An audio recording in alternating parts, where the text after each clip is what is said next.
Hello, students. Welcome to KENE'S Educare, a group of KENE solutions. This is part 2 of lesson number 1, atoms and molecules. So, as we have already started this lesson in part 1, where we have studied so many basic concepts with respect to atoms and some with respect to molecules as well, right? And we have even started the lesson. So now I hope, like, if I tell you to write a note on atom, you will be actually able to write a note for up to 4 to 5 marks now, right? And when it comes to like the meaning of the word atom, we know atom is something that is indivisible, right? We cannot divide atom further. Yes? So we have already studied about atom. We discussed on different chemists who all came together, and Maharishi Kannad, he was the first Indian philosopher. Along with Indian philosophers, there were some Greek philosophers as well who were like trying to find out about the matter around us. Matter is something that occupies space and have mass, right? So they just came with this philosophical statement that there will be a time, like if we divide matter, there will be a time where, like, you can say there will be a moment where it won't be like you won't be able to divide it further. Okay, so that part is known as like atom. And you can say Maharishi Kannad, he named it as Parmanu, and this Parmanu was later named as atom, right? So this they were all philosophical, but later, like, when you can say after the studies after the 18th century, when many different things, many concepts came into picture during that moment, this Parmanu, which was like no which was named Parmanu by Maharishi Kannad, was further named as uh, atom. Okay, so now I will be sharing my screen. Okay, now as this chapter is very much new to y'all, I'm going to share my screen. And I want each one of you to please revise like whatever has been given over here. So on this slide we have discussed about the Indian philosopher Maharishi Kannad, how he was like working on padartha. He was working on a matter which he named as padartha, and then he came to, like, he said that there will be a stage where the like we are going to come across the smallest particle, which is beyond which like further division will not be possible at all, and he named those particles as Parmanu. Okay, so after Maharishi Kannad, we had another Indian philosopher named as Pakuda Katyayama. He further elaborated his doctrine, and he said that particles exist in combined form, and they give us various forms of matter. Okay, and in the same era when Pakuda Katyayama was like doing his research, Greek philosopher Democritus and Leucippus, they both started studying, or they suggested that as we go on dividing matter, there will be a stage when like particles obtained, they cannot be divided further. So this was given by Democritus and Leucippus, right? This were the you can say this was suggested by them. So I just want each one of you to please go through this slide once, because you revising on your own is a different story, and I letting you know everything again and again is a different story, right?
I hope everyone is going through it.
Okay. After this, we discussed on like Democritus, as he suggested that we come to a point where like the matter will not divide further. So Democritus called this indivisible particle as atoms, which means indivisible. Okay. So as it was all based on philosophical consideration and there was no experimental work to validate and conclude these ideas, like it was only possible to validate these ideas after 18th century. So by the end of 18th century, scientists recognized the difference between elements and compounds, and they naturally became interested in finding out how the elements they are combining together, how compounds have been formed, and how exactly everything is happening, how they are combining and everything. Okay, so Antony L. Lavoisier, he has laid the foundation of chemical sciences by establishing two important laws of chemical combination which we had studied, right? But before going on to the law of chemical combination, I want you all to please go through this slide as well.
After this, we discussed on the law of chemical combination. So because like we know chemistry, what do we study in chemistry exactly? It's the We study about the transformation of matter, how exactly they are getting transformed from one form to other, and this transformation can occur as a result of combination of two different types of matter, right? So this combination of different elements, we can govern them by certain basic rules, and the rules that are being used over here, we know them as law of chemical combination. What are they referred to as? Law of chemical combination. And we have two different laws. One is law of conservation of mass, which states that mass can neither be created nor be destroyed in a chemical reaction. It means the total mass of the reactant is always going to be equal to the total mass of the product. Okay, so I just want you all to please go through this law, and if anyone have missed out writing this laws in your book, I will like suggest you to please take a note of it.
After this, now this is the activity which is like you can say proving the law of conservation of mass, because you have these two different chemicals like beaker X like and Y, and if you can see the solution X is in a small tube and solution Y is in the beaker.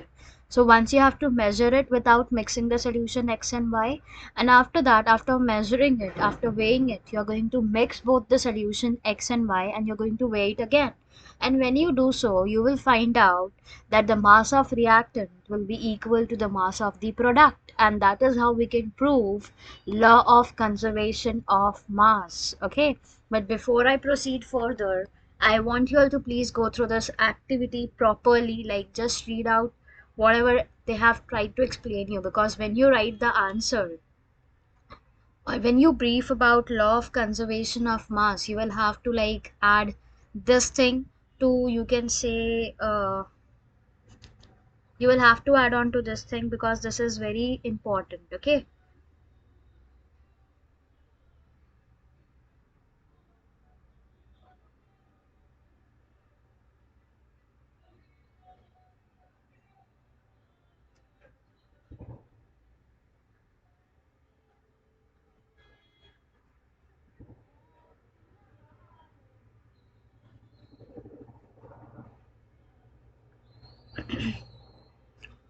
I hope everyone is going through it.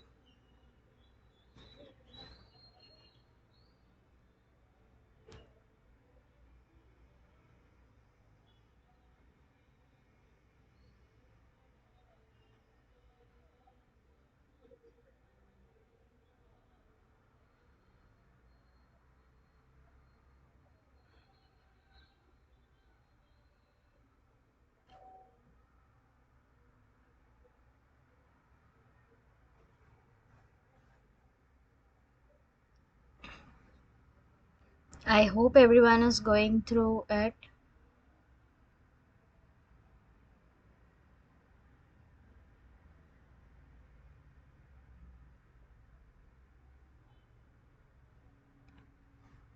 So sorry.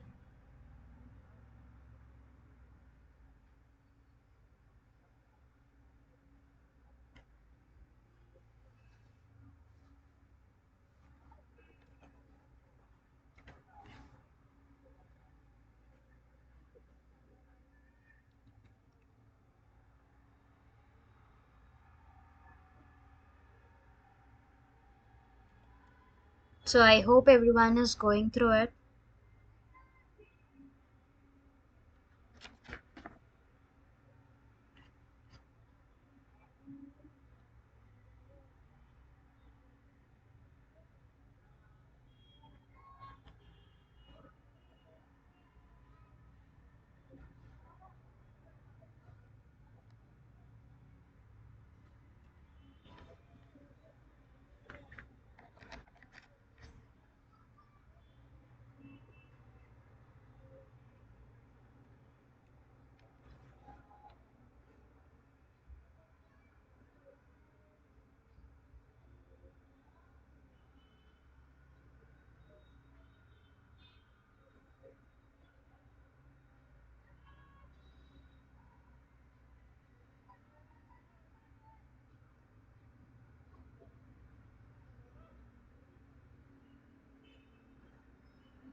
After this, we have like the law of constant proportion to discuss in detail. So we have already discussed about the law of constant proportion, right? So see, Lavoisier, along with other scientists, he noted that many compounds were composed of two or more elements, and each such compound they had same elements and same proportion.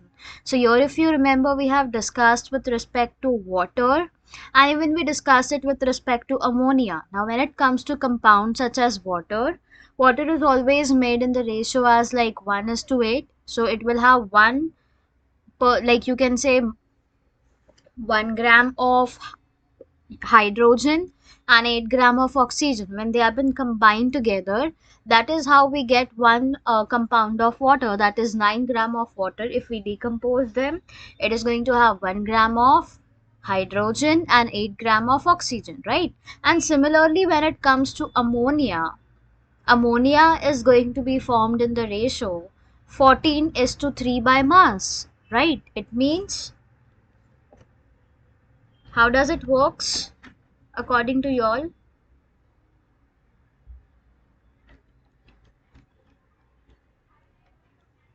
Wait. So how does it works according to y'all? When it comes to ammonia, it is made up of 14 grams of nitrogen and 3 grams of hydrogen. So that is how the ammonia has been made. Okay. So whatever the method or the source from which the ammonia has been obtained, it is always going to be in the ratio 14 is to 3. So this led to the formation of another law of chemical combination, which we know it as law of constant proportion, or we can also call it as law of definite proportion. Okay, now both the law, this law especially, law of constant proportion, this was stated by Proust. So what did he stated? In a chemical substance, the elements are always present in definite proportion by mass. What did it stated? That elements are always present in definite proportion by mass, but there were some problems which have been faced by the scientists. And the problem was like they were not able to come up with an appropriate explanation for this law. So you can say in between, John Dalton came into picture and he started stating about the basic theory about the nature of matter, and he picked up the idea of Maharishi Kannad, where he stated like Maharishi Kannad and the Greeks, like because that was just the philosophy till then. So Dalton picked up that idea of divisibility and he took the name atom as suggested by the Greeks, and he said that the smallest particle of any matter, they are atoms. Okay, but his theory was based on law of chemical combination, and that is how Dalton's atomic theory provided an explanation for the law of conservation of mass and law of definite proportion. So why this both the laws of chemical combination were able to get completed, or they were like accepted, it was all because of the entry of John Dalton, where he picked up the philosophical statements given by the Greeks and the Indian philosophers. Okay, so I just want each one of you to please go through this once.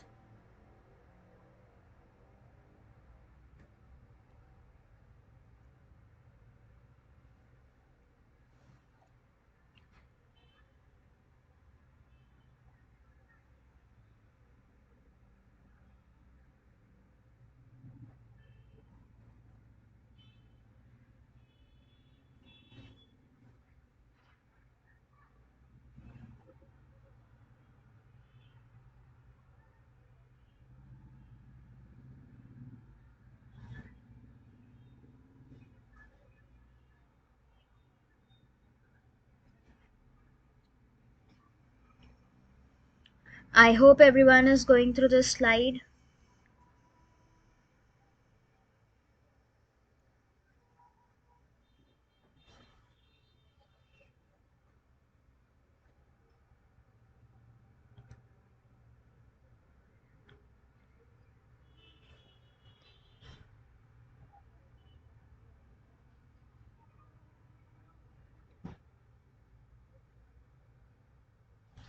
After this law of constant proportion, now we need to discuss about John Dalton. So see, John Dalton was born in a poor weaver's family in 1766 in England. Where was he born? He was born in a poor weaver's family in the year 1766 in England. Then he began his career as a teacher at the age of 12. Now this is very shocking. Whenever I teach like students regarding John Dalton, I actually get goosebumps. Like he began his career as a teacher at the age of 12 itself. And after 7 years, he became a school principal.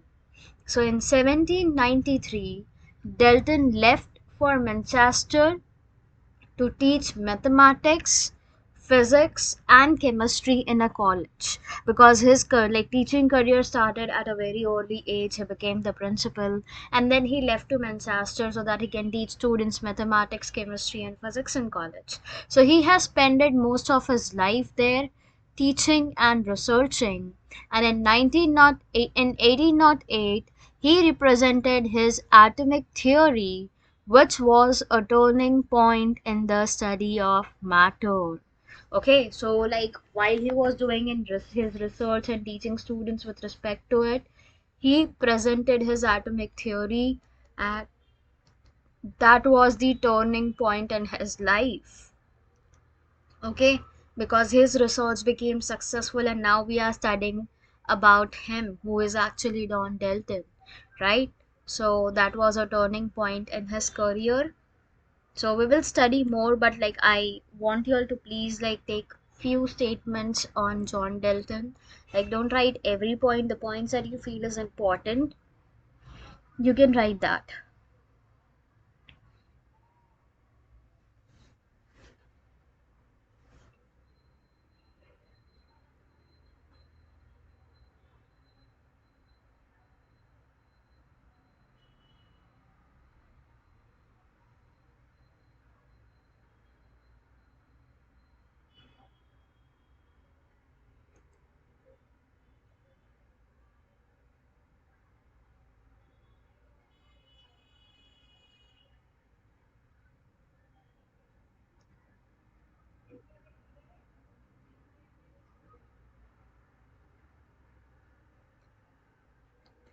After this, now see what do we have. Now, according to Dalton's atomic theory, all matter, whether an element, a compound, or a mixture, they are all composed of small particles called atoms. How are these elements, compounds, and mixtures composed? They are composed of small particles called atoms. Okay, and there are six important postulates of Dalton's atomic theory which have been stated over here. Okay, so see, the first postulate of Dalton is all matter is made up of very tiny particles called atoms, and these atoms, like the tiny particle, they participate in a chemical reaction. Where do they participate? They participate in a chemical reaction. So this is what we are studying, like from the starting of the lesson, right? That all matter around us, is made up of very tiny particles, and we call those tiny particles as atoms, and these atoms participate in chemical reaction. Okay, then the second postulate that we have is atoms are indivisible particle which cannot be created or destroyed in a chemical reaction. Now this is the first, like this is in the law itself, right? That atom can neither be created nor be destroyed in a chemical reaction. Then the third postulate that Dalton included in his theory is that atoms of given element, they are identical in mass and chemical properties. So whatever elements with which the atom is made up of, they are going to be present, like they are going to be identical in their mass, as well as the chemical properties of those elements are going to be the same. Okay, then fourth property that we have is atoms of different elements, they have different masses and chemical properties. Now this is opposite of the third statement. He said that given element they are going to be identical in mass and chemical properties, and the fourth postulate is atoms of different elements, they are going to have different mass and chemical properties. Okay, then we have the fifth postulate as atoms combine in the ratio of small whole number, and then they are going to form compounds. What is the postulate? Atoms combine in the ratio of small whole number and they form compounds over there. Okay, and the sixth postulate that we have is the relative number and kinds of atom are constant in a given compound.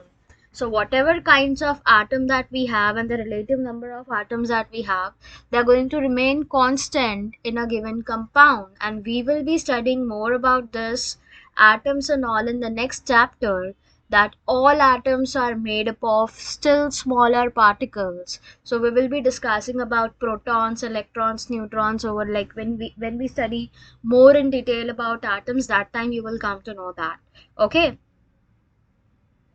so if you can see, one oxygen atom at 16 mass unit is equal to 16 mass unit, and it is going to along with that have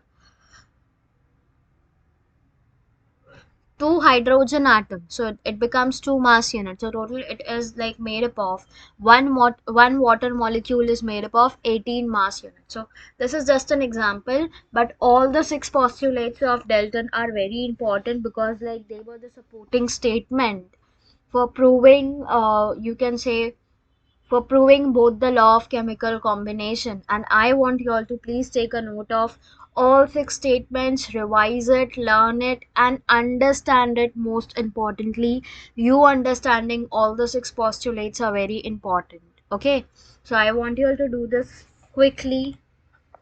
Please take a note of it in your book as well.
So I hope everyone is writing all the six postulates which have been given on screen.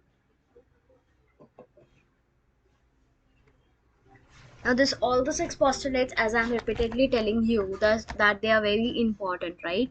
So I just want each one of you to please take a note of it in your book, and this is also one of the important questions asked in exam to write it. And there are two different laws which have been supporting, like the law of chemical combination and the law, like both the laws, law of conservation of mass and law of definite proportion, they are being supported by Dalton's atomic theory.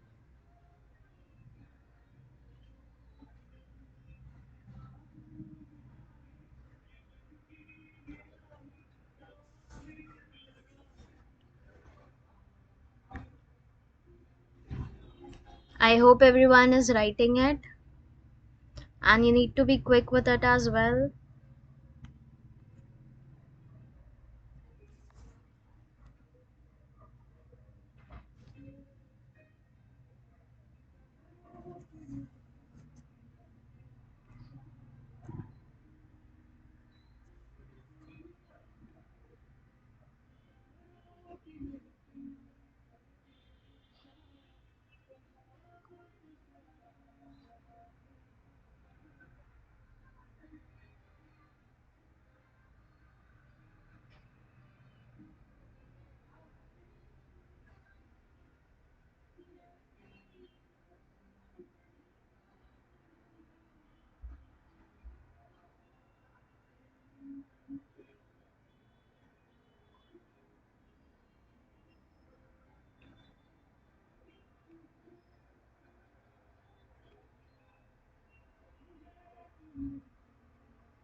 See, you have to be like clear with all the six postulates of Dalton's atomic theory, because both the laws that we have studied till now, they are supporting this, like, right? So I hope every one of you are taking a note of it.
Now see, then I hope everyone have like written it and you have understood all the six postulates given by Dalton. So as we just saw over here that in 1808 he presented his atomic theory, which was the turning point in the study of matter. So whatever he did, like it was not only the turning point in his life, but also when we study about matter, atomic theory plays a very important role. So atomic theory means the six postulates which have been stated by him, that is also known as the atomic theory, right? So whenever you have been asked to write a note on Dalton's atomic theory or just a note on atomic theory, you have to write this postulates. Okay, so I hope now you all are clear with this. Now the next thing that we have to study is about an atom. Now the question is, like, as we are studying on the lesson atoms and molecules, the question that arises over here is, what exactly is an atom? So see, the smallest tiny particle of matter which can't be divided further, right? Suppose I have a matter and I am breaking it down into smaller pieces, so there will be a time when I'm going to obtain that smallest tiny particle which I won't be able to like divide it further. So that particle, I'm going to call it as atom. So in short, we can say that an atom is the smallest building block of matter. What is an atom? An atom is the smallest building block of matter, and examples can be sodium, hydrogen, oxygen, and there are so many atoms around us, right? And when it comes to structure of atom, if you can see the structure of atom, the atom structure is like this, and we have electrons, neutrons, and protons which have been present inside. So protons are positively charged particle, neutrons are like the particles having no charge, neither positive nor negative, but I'll suggest you to go with like protons are having positive charge, electrons have negative charge, and neutrons will have no charge. They won't have any positive charge, neither they will have negative charge. So neutrons will have no charge. Got it? So I just want you all to write the statement over here, and even you can draw this figure representing the structure of atom, which we can further which are further made up of three different parts, that is protons, electrons, and neutrons.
I hope everyone is defining atom and you're even drawing the structure of atom.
I hope everyone has written it now.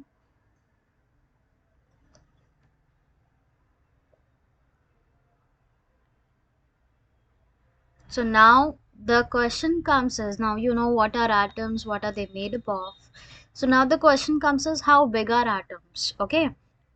So always remember, atoms are very small, smaller than anything that we can imagine or compare it with. Okay, atoms are very small, smaller than anything that we can imagine. So more than millions of atoms, when they are stacked, they would make a layer barely as thick as sheet of paper in front of you. So when millions of atoms are coming together, that is how we are getting a sheet of paper. So just imagine what could be the size of the atom. Okay. Then when it comes to atomic radius, how will you measure the atomic radius? So we measure this atomic radius in nanometers. That is, 1 divided by 10 raised to 9 meter is going to be equal to 1 nanometer. And there 1 meter becomes equal to 10 raised to 9 nanometers. So this is the atomic radius. And then after this atomic radius, we have relative size, that is like radii, which has been given in meter, and the examples of them are been given over here. So when it comes to 10 raised to minus 10 radii, it is the atom of hydrogen. 10 raised to minus 9, it's the molecule of water. 10 raised to minus 8 is the molecule of hemoglobin. 10 raised to minus 4 is the grain of sand. 10 raised to minus 3 is ant, and lastly 10 raised to minus 1 is an apple. So this is how it differs. Okay, I just want each one of you to please go through it once.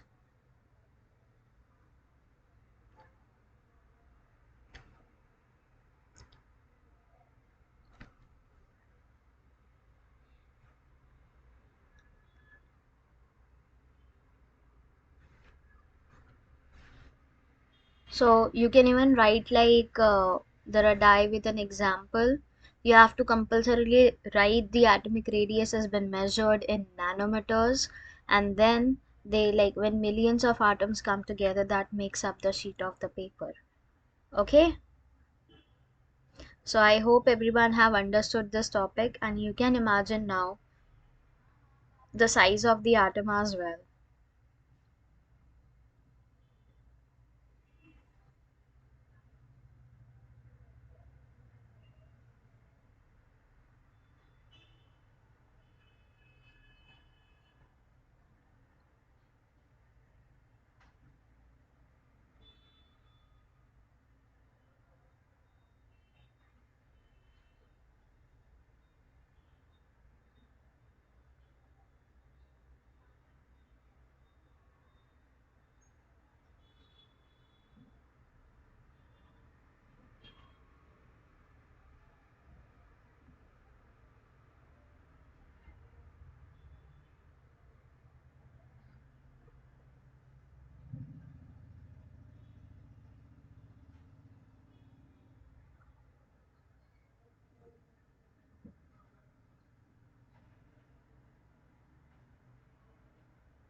So I hope everyone is writing, and you can even write examples of some of the radii, like 10 raised to 8 till there you can write, or you can write off 10 raised to minus 1 an apple, some of the larger and the smaller one, for your better understanding.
I hope everyone is writing this about the atomic radius, what exactly it is.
Now, after this, see, we might think that if atoms are so significant in size, why should we care about them?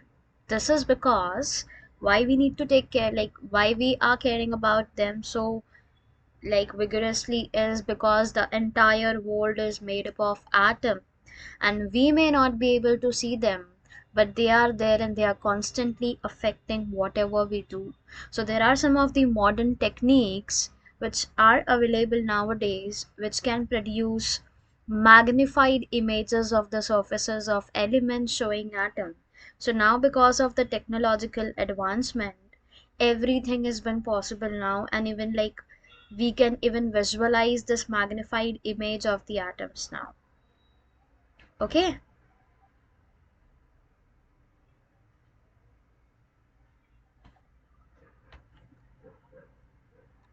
So I just want you all to take a note of it.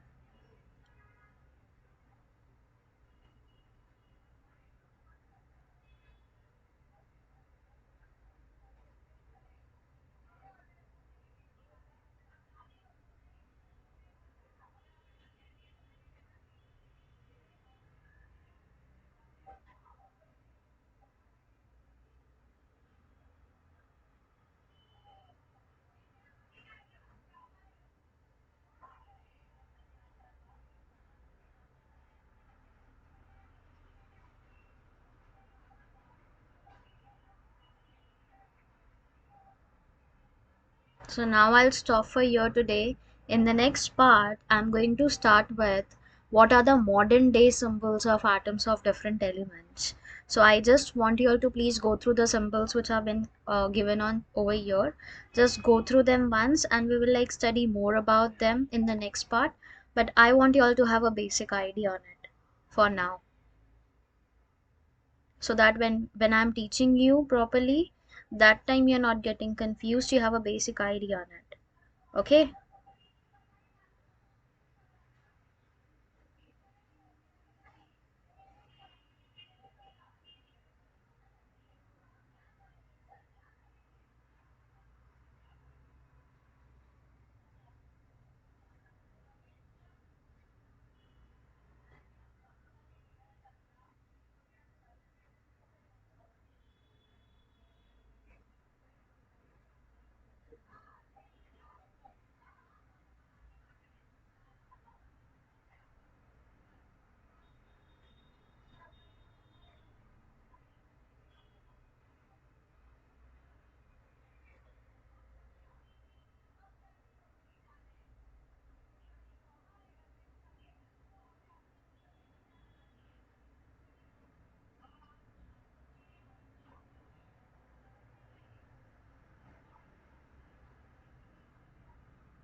After this, we will be discussing more about the symbols of the modern days elements which now we use it to represent it. So these are the symbols which I want you all to again go through at once.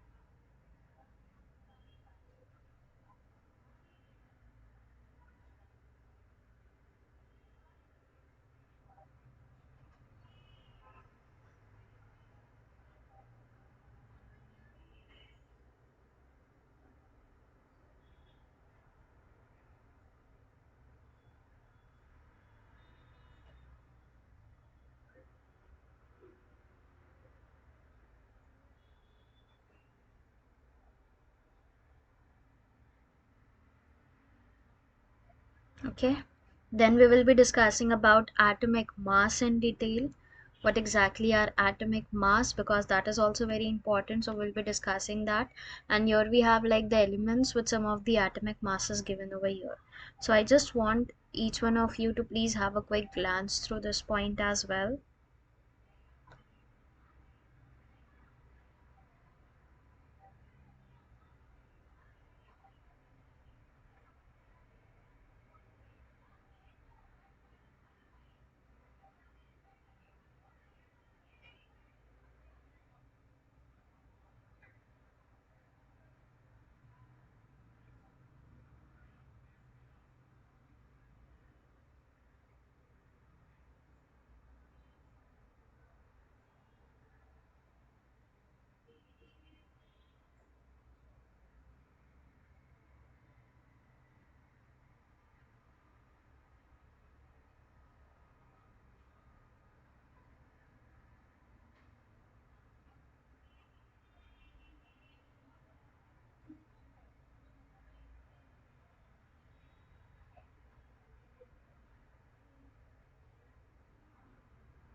After this, we will be discussing on how do atoms exist exactly. Okay, then here we will complete with the atoms part, and then we will start with molecule, because in the lesson we have two different concepts to discuss in detail, right? Atoms and molecules. So after that we will be starting with molecules as well. We will be discussing about the molecule of like molecules of elements in detail. Then after that we will be discussing of about the molecules of compounds as well. Okay, and then we have this activity, and then after molecule we have like ion concept to discuss as well in detail. So we will be doing that as well, like what exactly is an atom, we will discuss that as well. Ion, we will discuss that as well. And then we have to study on writing the chemical formulae, like how exactly we can write the chemical formulae of different elements and compounds. We will be discussing on that as well. Then we have certain rules to follow while we have like while we write the chemical formulae. So we will be studying the rules as well, and then we will be studying on few of the formulae of simple compound as well, like how can we write the formula of some of the simple compound. And after that we can discuss about the molecular mass and the mole concept in detail. We will be discussing on that as well. And that too we are going to discuss that with respect to some of the examples which have been given. Okay, so we'll be discussing about the formula unit mass in detail. We'll discuss about the mole concept in detail, like what exactly it is. And then we will be discussing about the relationship between mole, Avogadro number, and mass in detail, like what exact kind of relationship exists between all the three. Okay, then after that we will be discussing on this two three different examples which have been given, and that is how we will be like ending up with the lesson by discussing the summary discussion on whole lesson, atoms and molecules. Okay, now I just want each one of you to please go through all the questions that we have after the summary discussion which we will be discussing about. Okay, so we have some of the exercise questions to discuss, so I just want each one of you to please go through these questions which have been given.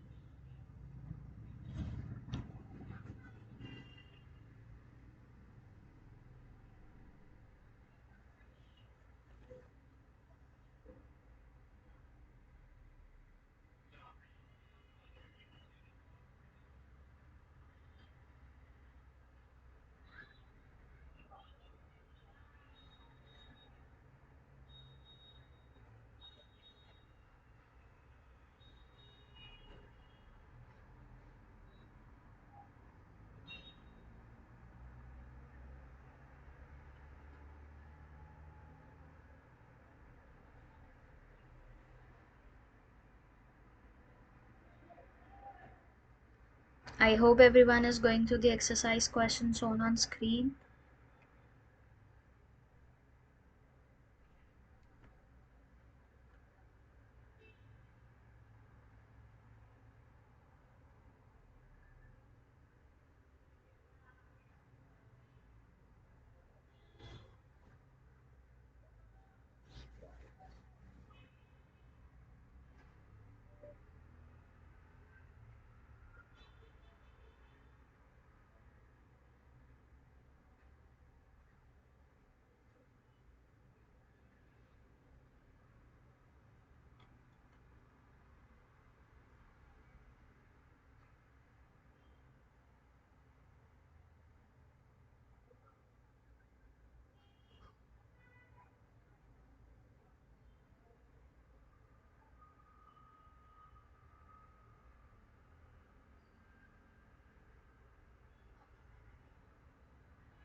So altogether we have many different questions to discuss. Okay, but they are all related to the topics that we will be discussing about. So I just want each one of you to please go through all the questions which have been given on screen, so that while we are discussing for the answers, you like while we are discussing the concepts, you know that these are the types of questions which have been asked, and it will become easier for you to like solve the exercise as well, right?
So after this is how we are going to end up with the lesson, atoms and molecules. And I hope whatever we have discussed so far in the lesson, like in this part, you're very much clear with it.